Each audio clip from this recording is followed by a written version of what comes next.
Hi, I'm E.D. Lewis and welcome back to my channel, E.D. Lewis Reviews. You know what, let me take these glasses off because the glare from the window. Hey, I'm E.D. Lewis and welcome back to my channel.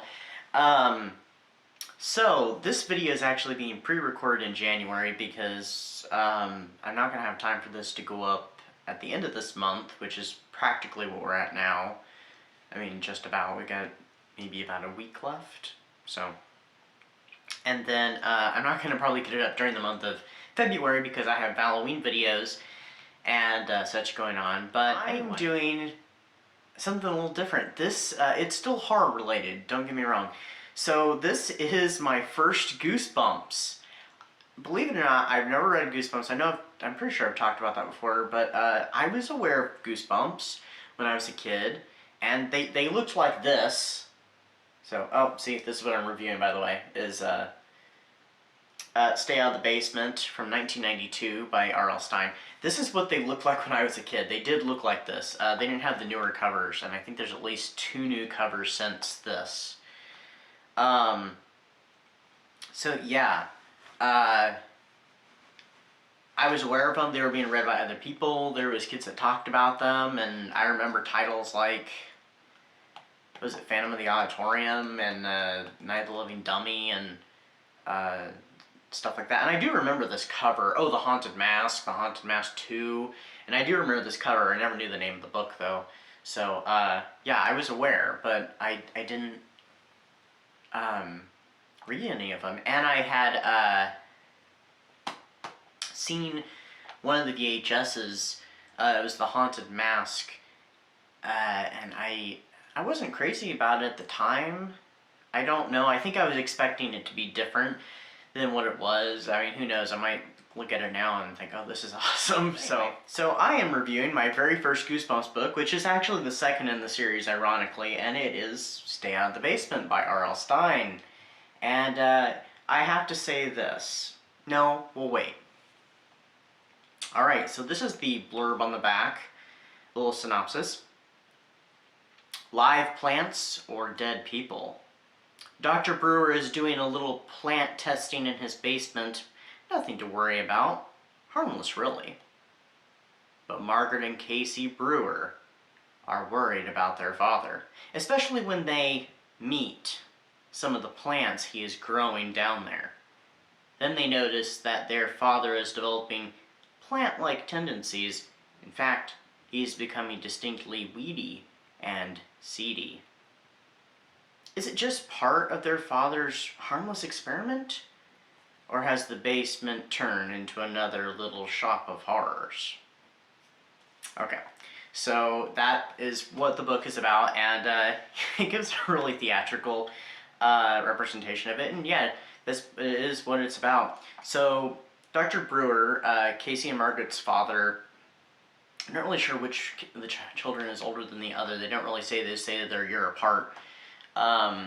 Maybe they did mention, I just don't remember.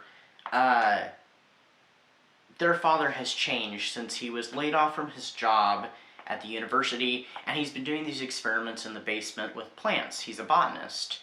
Well, he doesn't interact with the family much. He's become rather reclusive. He doesn't give...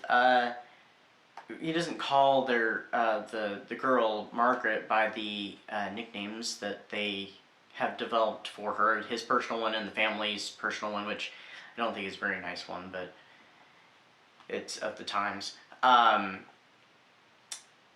so, you know, it's made his kids worried about him, and they do see him. They're getting ready to go down to the basement because they want to ask him about his work, find out what he's doing down there, and they see him and he has a cut on his hand, and he yells at them to stay out of the basement, to never come down there. Well, they don't exactly listen. So in an instance when he's away from the house, they go down there with a friend, and they discover some very interesting little experiments and some equipment. And their father's behavior becomes stranger and stranger. This is probably not a spoiler alert, but I'm going to say it here. Spoiler alert for the next couple seconds. There is a twist ending. Maybe a couple little twists, but one you could easily see coming. The other one, Yeah. So this is a fun little book. It's really short. I probably could have read it in a day, like I did with the Spooksville book, which I read recently for the Scary Sleepover Weekend. But I didn't have as much time to read, and I was a little distracted, so it took me a little bit. It was like a couple of days, then ended up reading it.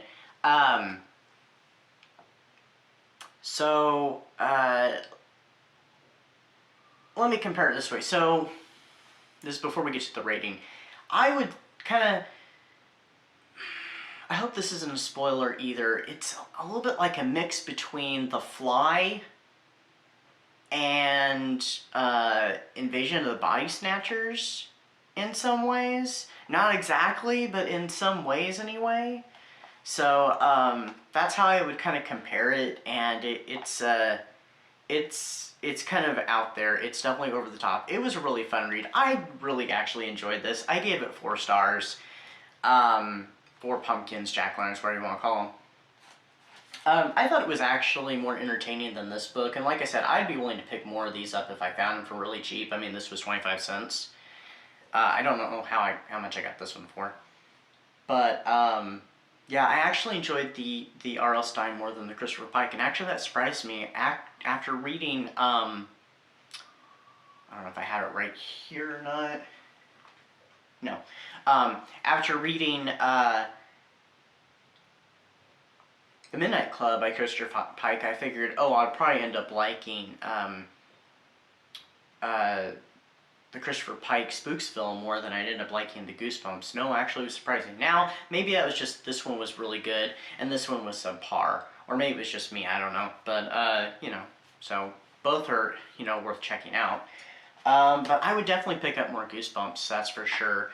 Yeah, I definitely missed out. I have not even seen the 2 movies. I mean, all the stuff that's based off R.L. Stine's work or inspired off his work, I've seen, of course, the Fear Street movies on Netflix. I've watched them a couple times. And I saw... Is it the Midnight Hour? It was a movie, and it wasn't based off his work. It was more or less inspired. It was called Don't Say It, or Don't Think It, Don't Say It, or something like that. And it had to do with a monster. And it was kind of a fun little movie. It was definitely, you know, it's aimed for kids. It was like on Nickelodeon. I saw it on Tubi, but around Halloween. But it was actually quite entertaining. So, I mean, I put it in the same boat as these, but I actually enjoyed this much more. So, but I would definitely recommend it. If you haven't read Goosebumps, and you do like to read, you know, pretty much anything between, you know, kids fiction, middle grade, YA, you know, more, you know, adult stuff. If you like to read anything, definitely check out Goosebumps, because, yeah, this was a lot of fun. And it was a quick read, so. Anyway, that's my review, and I hope everybody's having a great time whenever this is going up, and I hope you're all staying safe, staying spooky, and I'll catch you next time right here on my channel. So, until next time, bye-bye.